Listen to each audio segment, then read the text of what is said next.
So what's up mga homies? So dito sa likod natin meron tayong napakagandang project. So project natin, Honda Civic FD na 2.0 K20 yung engine. So makikita nyo, ginawa natin dito full exhaust system. So nilagay natin dalawang spoon na muffler natin, yung custom made nating muffler.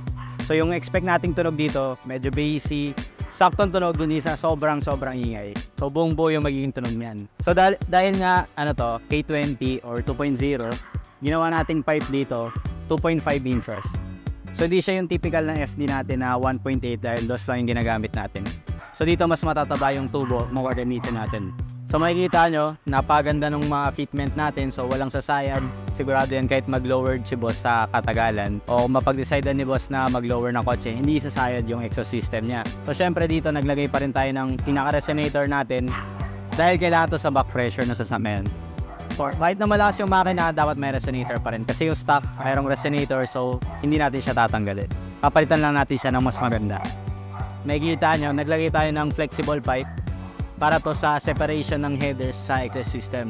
So pag may vibration to, hindi ma-absorb ng yung naka-headers natin, so hindi siya basta-basta matitira.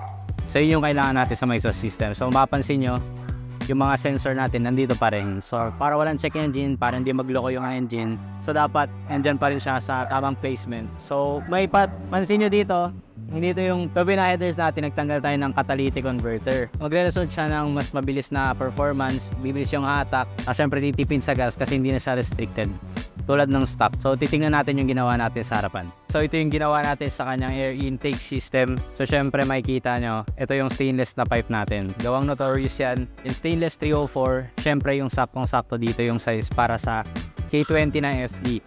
So makikita nyo dito, naglagay tayo ng air intake na filter, aero filter yan. So product of Thailand. So sa experience natin, maganda yung performance na binibigay nito, tsaka washable siya. Tapos syempre yung hindi siya ganun pa rin kainit na papasok sa makina kahit na halos direkta na siya dun sa loob ng makina. So ngayon mga homies, pakinggan natin magiging tunog niya.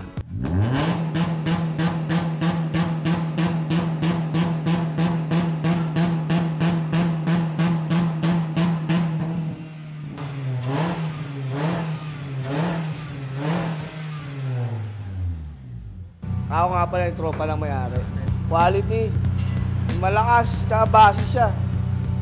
Sulit yung binayad. Alas 10 na. Medyo nag-overtime yung mga trabador. Okay naman, sulit naman paghihintay.